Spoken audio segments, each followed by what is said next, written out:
Hi everyone, my name is Ifwakwa Harrison. Another week has rolled by already. Hope it was good for you. Here are some of the stories we are looking at in this episode. It's been a week of fires in Accra with 3 markets being affected. We take an in-depth look into the causes and effects in the aftermath of a market fire. Every year, the West African Examination Council reports thousands of students failing WASSCE examinations. What is the problem? Could it be that the Senior High Schools Syllabus is loaded? We begin a series looking at the school syllabus this week. Joy FM held its annual family party in the park at the Legon Botanical Gardens here in Accra.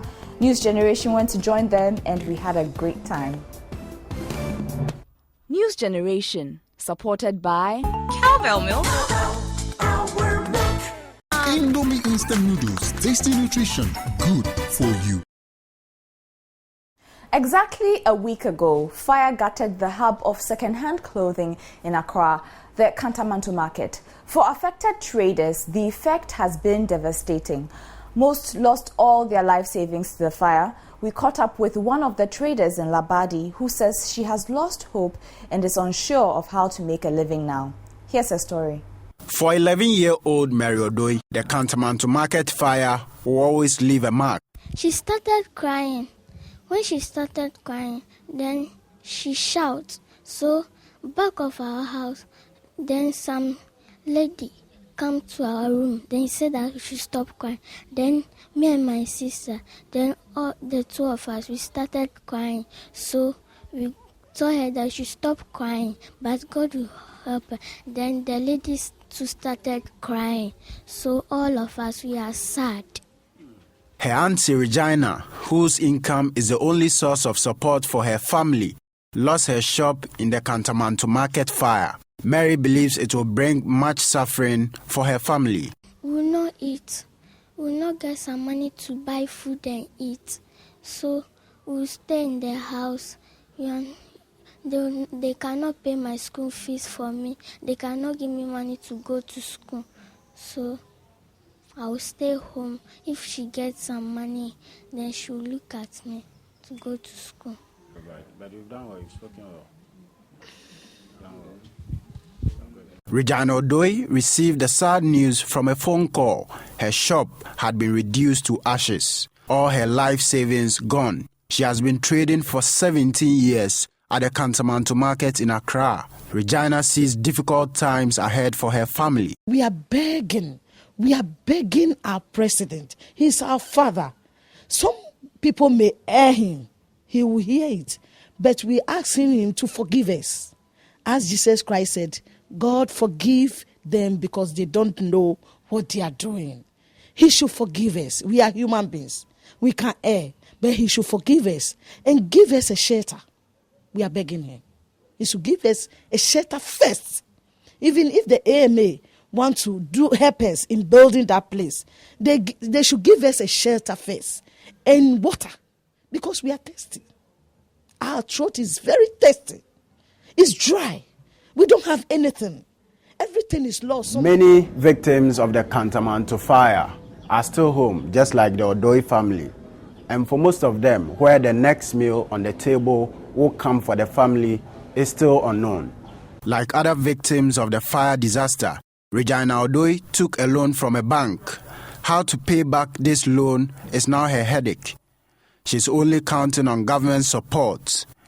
That support will come, according to the Disaster Department of the Accra Metropolitan Assembly. We've registered 4,879. They will definitely be introduced to Maslog for some assistance, because they are traders, and when you go and give them maybe food aid and so on, the food relief item like food and so on, they might not actually appreciate it. So the best thing for you is to do, since they are traders, we'll provide them with some kind of soft loans that will enable them to spring back to their business once again. Now, after the Kantamanto market fire, the Makola market followed, and then soon after that, the Tema market also caught fire. In such situations, we look to the fire service to help prevent some of the damage done, but the service is usually unable to do much. This is why a lot of damage is done to the markets in the aftermath of a fire. The fire service have blamed this on poor planning of the city's markets. News Generation examines how accessible some markets in Accra are. Overcrowding is a common sight in most markets in the country. Most of the markets are constructed without proper planning. The markets that are planned end up crowded due to encroachment. The Makola market in Accra is a classical example. Accessing both the Malamata and Makola markets with vehicles will be difficult, if not impossible. This does not pose a difficulty only to buyers, but to rescue workers in times of disaster. Also, many of these markets do not have fire hydrants, often heightening the difficulty for the fire service in times of fire outbreaks. Most of our markets do not have any fire safety standard, just because most of those markets do not have any design and they are not even built to meet any fire safety standard. You agree with me that most of the markets are not even constructed. They were formed.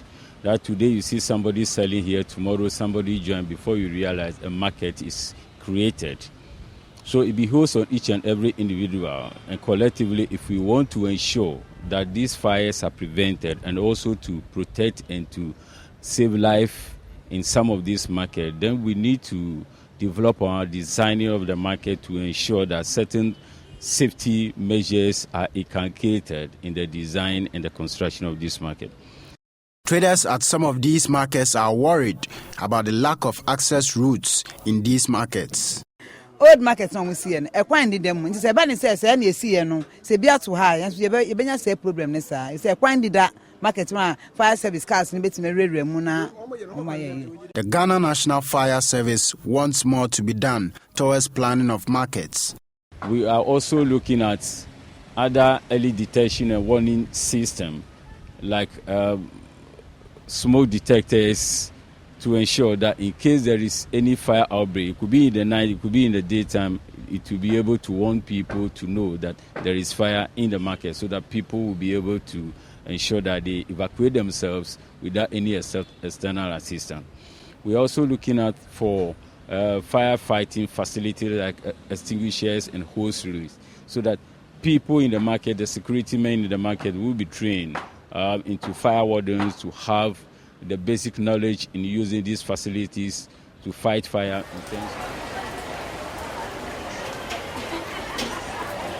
How accessible is the market in your area? Post your comments on our Facebook page. Now, remember the fire that razed the Mala market a few months ago? Traders there are still feeling the effects of it because the market has not been rebuilt. Some traders say they have now been forced to sell on the pavements close to the N1 highway, and they are worried. And so Papa will be in China, no more here. To Mama Basson to say a panichoma, moi, I Bremala market. And so I better mention as she is and Sonitia, Metecasson, Maquasam, when Masaba. Frustration and anxiety. These are the emotions of Akia Moa, a trader at the Mala market in Accra Fields. Her shop got burnt October last year when the market caught fire. Ever since, she has been compelled to trade on the pavement despite the dangers of selling close to the N1 highway, which has recorded countless accidents. Akia's fears are shared by a number of other traders selling on the pavement close to the highway. On Babaka, say on Babisia, my first 1 year crown ebe, ye who she is so tired him, we are born sweating.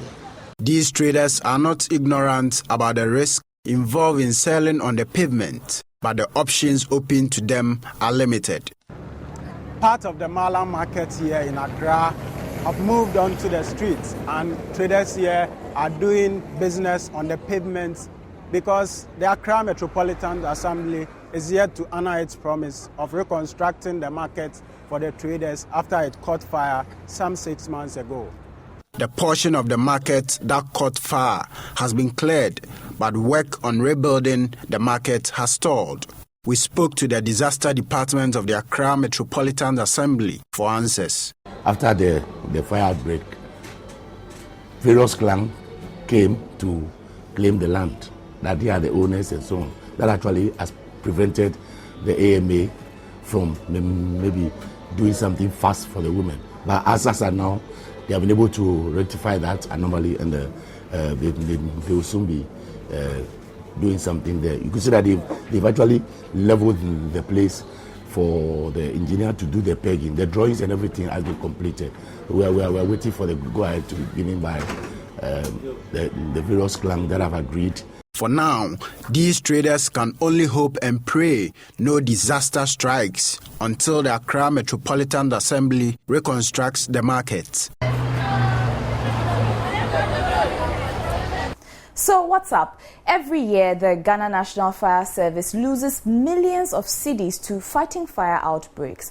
Now, it is barely 4 months into 2013, but the country has recorded over 400 fire outbreaks in market centers. So what's up with all of that? I think the market women and men should be educated more about how fire outbreaks come about and how to prevent them, so they will know, they'll get more knowledge about it and prevent fire outbreaks from happening. I think the fires have been deliberately set up. That's what I think, because most of the time, immediately after the fires, you see them rebuilding the place but making it better.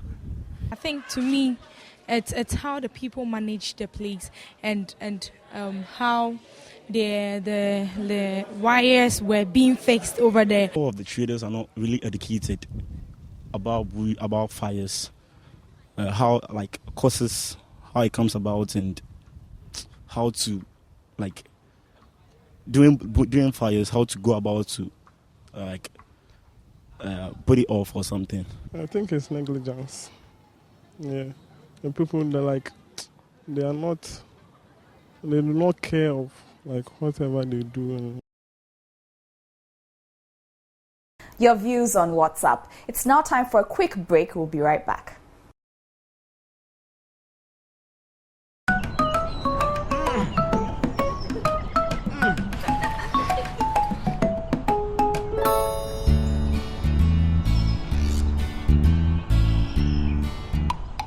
Cowbell milk is packed with essential vitamins and minerals for nourishment.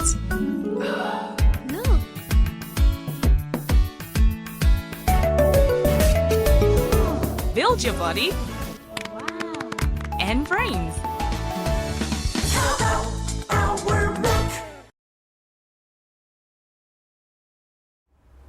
Welcome back to News Generation. Now, every year, the West African Examination Council reports thousands of students failing WASSCE examinations. Examination malpractices are now reported almost every year.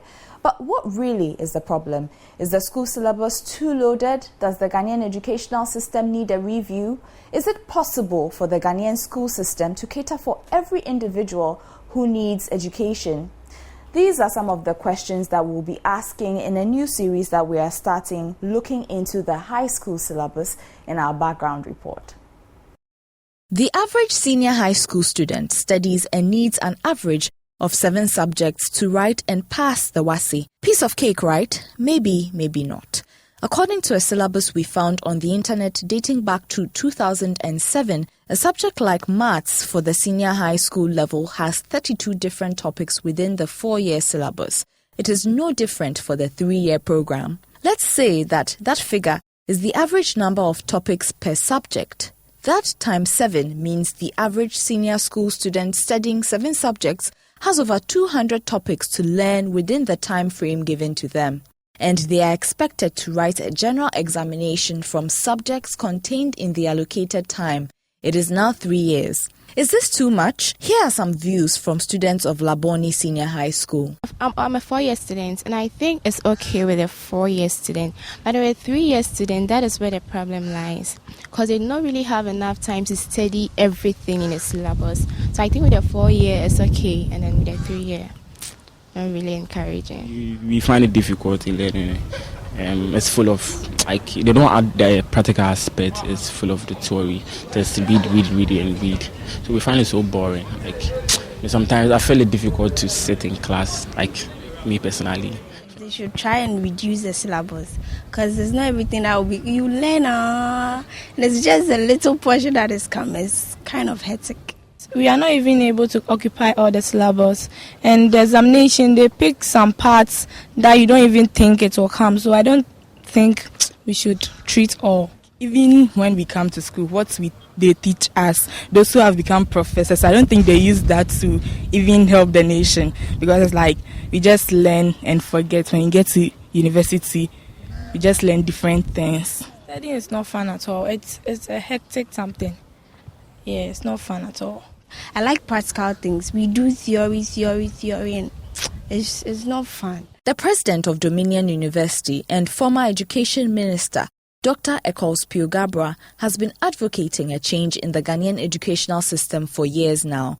His knowledge of the syllabus is relative. However, he is sure that there should be more involved to prepare students for university and the job market subsequently.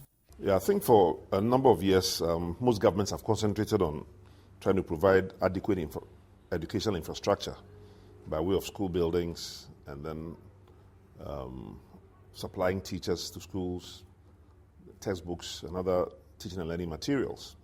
But I think the time has now come for us to spend a lot more time as a country, as a government, as a people, on shaping the content of our educational system.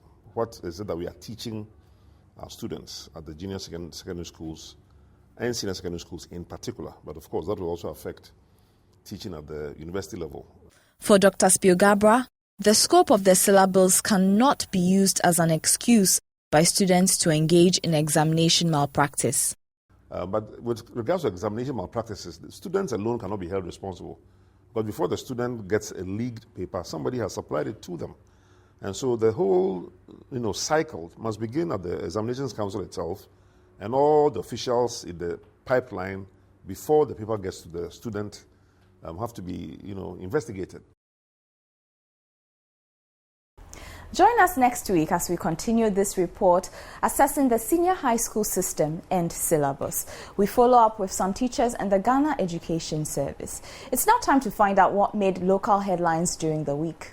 The Greater Accra Police Command has beefed up security at the premises of the Supreme Court following a directive by the presiding judge in the ongoing election petition case, William Atukuba, for an audit of the pink sheet exhibits. A statement signed by the Greater Accra Police PRO, DSP Freeman Tete, said the move is upon request by the Judicial Service. This follows reports national security operatives demanded the keys to the registry at the Supreme Court hours after the judge had ordered a recount of the pink sheets. Police in the Ashanti region are on the hunt for the killers of the two men in Ashtown in the Menchia South constituency of the Ashanti region.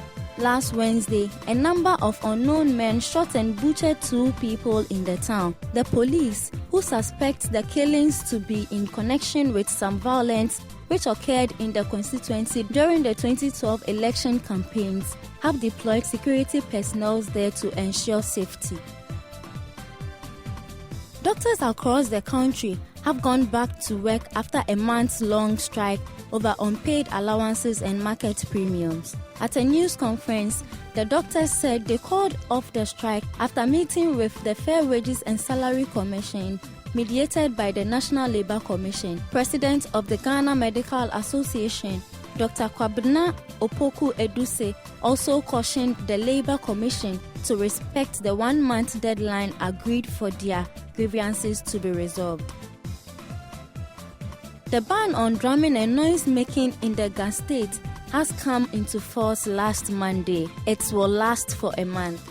The Accra Metropolitan Assembly is asking the public, including churches and bar operators, to respect the ban. The Assembly is also cautioning the public to be mindful of groups or persons who extort money from them for breaching the ban. President John Mahama is expected to inaugurate the country's first solar power plant to be integrated into the national grid in Navrongo in the Upper East region. A statement issued from the presidency said the inauguration of the 2-megawatt solar power plant is the first larger-scale power plant constructed by the VRA to be fed into the national grid. The 2 megawatt power plant is part of the Renewable Energy Program. The Minister for Lands and National Resources has ordered the arrest of 2 Americans filming in Ghana as they engage in illegal small-scale mining in Romaso in the Ashanti region. The reality documentary dubbed Jungle Gold has become a popular TV series on the Discovery Channel on DSTV. It depicts severe brutalities meted out to farmers in the remote community by the illegal miners from the U.S. state of Utah.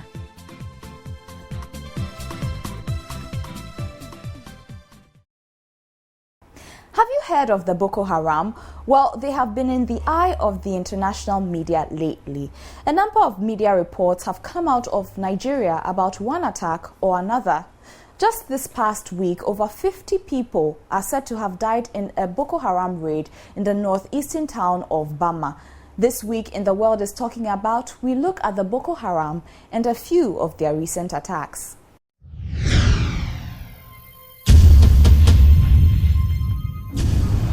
For over 3 years, the militant group Boko Haram has carried out a series of attacks in the country, killing more than 3,000. A timeline of attacks from the first 2 weeks in May alone continue to highlight the Boko Haram problem. On the 7th of May, the Nigerian army reports 55 people were killed in the northeast of Nigeria in coordinated attacks by the militant group. The army said 105 prisoners were freed in the pre-dawn raid in Bama, Borno State. Bama's police station, military barracks and government buildings were burned to the ground, according to the military and witnesses. However, in efforts to limit Boko Haram's attacks, other reports coming out of Nigeria allude to the Nigerian army overstepping boundaries to curb the situation. In April of this year, Boko Haram fighters attacked a Nigerian military patrol in the town of Baga. The military reported that 37 people were killed in the raid and 30 homes were destroyed in the raid. However, new satellite images reveal that over 2,000 homes were destroyed during the military raid to hunt down militant Islamists, according to Human Rights Watch, engaging in more destruction than protection. Witnesses and alternative reports also say over 200 people were killed in the raid. The Nigerian army has been conducting special operations, searching for suspects in the wake of Boko Haram attacks. However, the latest clashes have resulted in what has perhaps been the single deadliest intervention by the army in its fights against Boko Haram. Nigerian President Goodluck Jonathan has said his government is committed to hold accountable all those involved in the human rights violations perpetrated during the Baga attack. The government has also established a committee to open talks with Boko Haram and work out modalities for an amnesty and compensation for victims. Now we hashtag Boko Haram. Who are they and what do they want? Let's find out. Boko Haram has been causing havoc to northern Nigeria for some years. Formed in 2002 in the northeast of the country, Boko Haram emerged as a community living by strict Islamic or Sharia laws. The official name of the group is Jama'atu Ali Sunnah Lidawati Wal Jihad, meaning people committed to the propagation of the Prophet Muhammad's teaching. But it goes by the name Boko Haram, which literally means Western education is forbidden. They are called the Nigerian Taliban by the Nigerian media.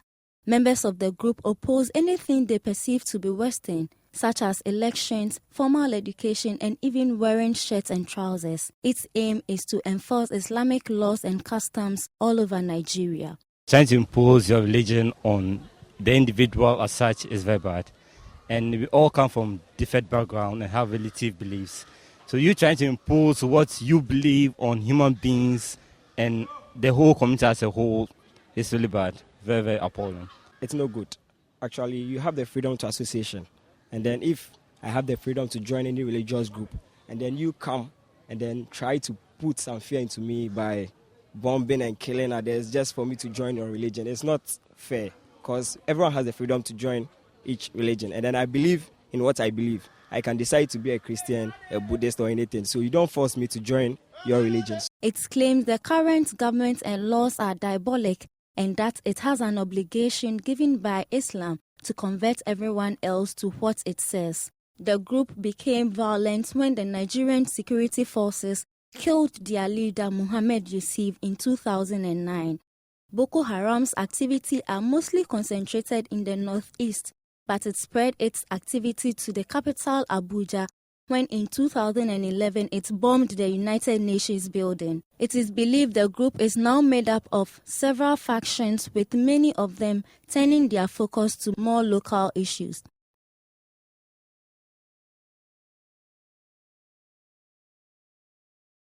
Time to take a trip around the world to see what happened in some countries during the week. The Democratic Republic of Congo is the world's toughest place to raise children. According to reports by the charity Save the Children, the charity compared factors such as maternal health, child mortality, education, and income in 176 countries. Finland was named the best place to be a mother. The next worst countries listed were Somalia, Sierra Leone, Nigeria, Ivory Coast, among others. Victims of Haiti's cholera epidemic have given the United Nations a 60-day deadline to start talks about billions of dollars worth of compensation or face legal action. The UN is accused of negligently allowing peacekeeping soldiers to pollute Haiti's water with cholera. A UN cholera expert agrees that this is most likely to be true. The United Nations has, however, refused to pay the compensation and continues to insist it is immune from legal proceedings. Rwanda's education minister has vowed to tackle sex abuse in schools after a report revealed that 43% of surveyed students across the country had been victims of abuse, including rape. Teachers were said to be among the worst offenders.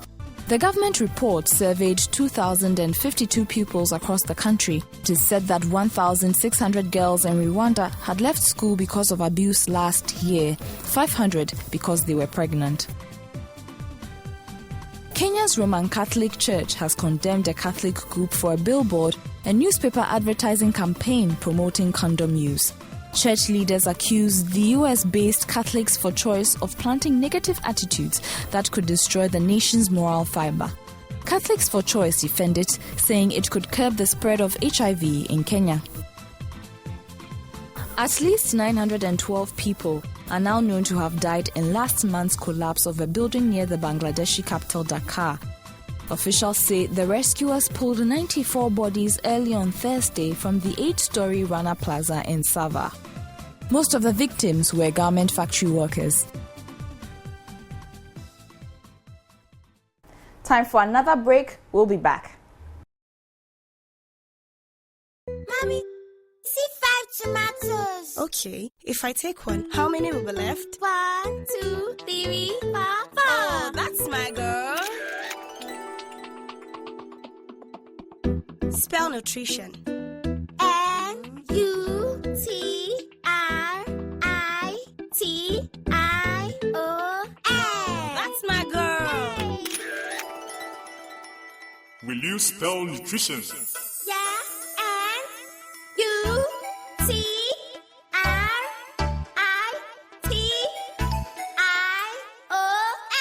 Wow, a new spelling champion. Yeah, that's my girl.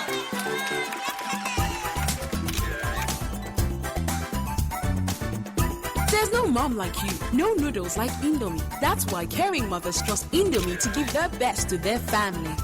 That's my mom. Indomie instant noodles, tasty nutrition, good for you.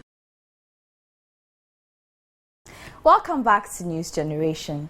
Sports round coming now. Some members of the Black Stars who conquered Africa in Accra and Kumasi to win the Nations Cup in 1978 are set to be awarded at the second edition of the National Player Awards in June. The awards, which is a joint project between Proton Sports Services and the Retired National Footballers Association of Ghana, REMFAG, is aimed at honoring gallant men and women who have dedicated their lives and energy towards serving the nation in football. Ghana marked 12 years since the death of 127 sports fans at the Ohinijan Sports Stadium in Accra, the worst stadium disaster in Africa. The disaster occurred during a match between Ghana's two most successful football teams, Kra Hearts of Oak, and Kumasi Asante Kotoko in 2001.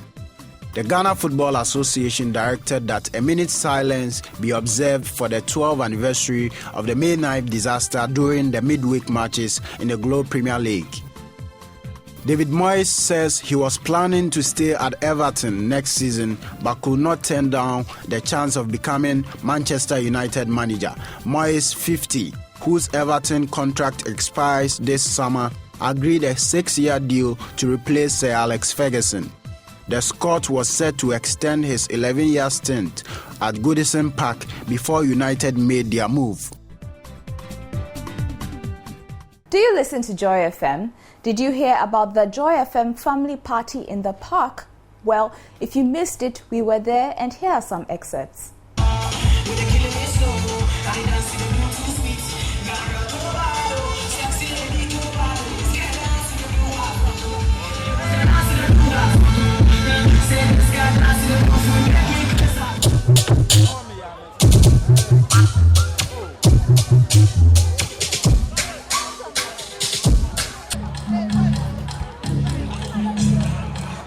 My name is Niamu Dodu. How old are you? I'm 6 years. Whom did you come here with? I came here with my mother. So where is she? She's over there. So what have you done today for fun? I went to the bouncy castle. I'm fine. What's your name? Sandra Drayabwa. Okay, Sandra, whom am I here with? Our classes teacher. What's her name? Madam Priscilla. Okay, what have you done today for fun? Well, we climbed the seashore, we came down, it was fun. We also came to play the bouncy castles. I came with the kids from Knowledge Learning Center, Damfa. And is today your first time? Yes, today is our first time. So how do you feel? In fact, we are having a lot of fun, and the program, I think, is very lovely. So it should always be organized. Yeah. Thank you. It's the Joy FM family party in the park again. We are here at the Legon Botanical Garden having fun with families. It's even raining, but you can see people still enjoying.